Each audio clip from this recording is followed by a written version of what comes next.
Hello and welcome to Buckinghamshire New University, to Animation Apprentice and to the MA 3D Animation for Professionals. My name's Alex Williams and I'm here to talk today about working with clients. So this is a short video on how to work with clients, and I'm going to suggest that there are about 8 rules for success. As always, I want to start at the animation blog. The blog is full of useful information about our course, about the MA, and it's all here for your benefit to help you graduate with the best possible degree and the best chance of success in the industry. So I'm going to suggest that we go to the blog here, and I'm just going to type in the word client, and we're going to see what comes up. So there's a link to the COM 7028 client brief module, and there are also a bunch of other videos or a bunch of other blog posts, one of which I'm going to turn into a video now. So this is the one I'm interested in. It was published on December 2013, your first client project, 8 rules to ensure success. Now obviously this is a kind of an older blog post, but working with clients really hasn't changed. So so the basic rules still apply. I've put this little cartoon strip up. This was a cartoon strip called Movie Moguls that I was working on some years ago that I pitched and never really managed to sell, mainly because cartoon strips have been kind of going out of fashion. But the basic joke there is that you know, you're going to get loads of notes from different kind of people, and you never really know who's in charge at the client. And so that is one of the rules we're going to get into, is figuring out who the individuals are who are going to actually approve your progress on the project. So rule number 1, let's agree a schedule. Right, we want to know how long this project's going to take, and we want to know when it's going to be done. So deadlines, you've really got to figure out the deadline on your project right from the word go, and the client will know when they want the thing done, and you will know when you need to get it done. So you're going to need to set up some kind of schedule. Now you're going to do that in Excel, or you know, even really low tech on a napkin if you have to.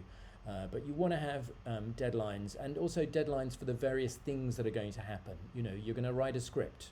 There's going to be a storyboard. There's going to be some kind of design work, and then you're going to do a storyboard animatic. Then you're going to do your animation, and then your final render. So rule number 2, get your script approved as early as possible. So whenever you're working with a client, you really want a script. And this can be really simple. Don't think of it as a 120-page movie script, just a story. You know, you're going to start with the beginning and get to the end. And your client might be able to give you this, but in my experience, they probably can't. So you're probably going to want to spend half an hour on the phone with them just saying, well, what's your story? And then you write it down, and then you send it to them for approval.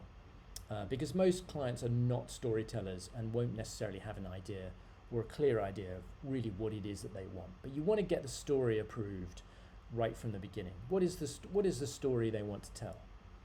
Rule number 3 is keep the client informed regularly about your progress. Now this sounds like an obvious one, but it's very easy just to kind of, you know, disappear into your world of animation, not inform the client, not keep them posted. So you want to be letting them know on a regular basis what's going on. Rule number 4, don't make excuses for not delivering on time. Just, you know, you want to try and hit your deadlines. That clients tend not to care. You know, you broke your toe, you know, you're off sick, you know, your granny was ill. They don't really care about that stuff. They might pretend to care, but basically they just want it done on time. So see if you can get the work done on time and be as reliable as you can.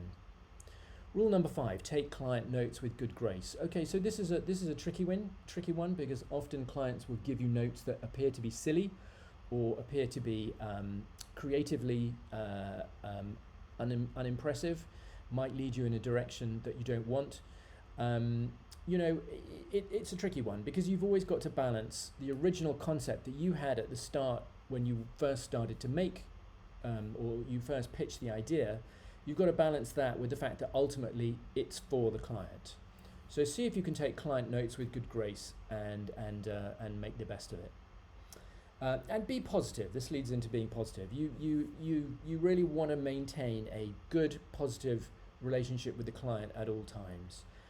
Remember, you are in the customer service business. You are like that person at the hotel who greets you with a big smile when you walk in, and contrast that with the the hotel where you walk in and nobody looks at you and they're just staring at their computer screen and they don't want to talk to you, and what kind of impression that makes when you first walk in. So try and be positive at all times. Rule 7, ask not what your client can do for you. Ask what you can do for your client. Clients like problem solvers. They like the person who says, yep, I'll do that, I'll get back to you. Try to avoid saying no if you can. Sometimes you have to say no, but if you do say no, do it with as good grace as you can and just say, I'm sorry, we just don't have that in the schedule for this time around. And rule number 8, double check your invoices. I can't remember why I put this one in. I think it was because one of my students was chasing a client for an invoice after about a week of having delivered the product, and I think they'd actually put the wrong number in there, so it was all a bit embarrassing. But basically, you want to make sure you invoice for the right amount, and don't expect to be paid before a month goes by. I know that sounds like a long time, but I generally don't chase invoices sooner than a month, because particularly big companies will have roughly 28-day processing window, and some companies will have more like 2 or 3 months. Now 3 months is too long to wait, and frankly so is 2 months, but I would leave it 28 to 30 days before chasing up the client, because you don't want to be a pain in the neck. And always try to take the emotion out of it. I know you're frustrated and upset because you haven't been paid, but try to make it as businesslike as possible. So there are my 8 rules for success working with clients.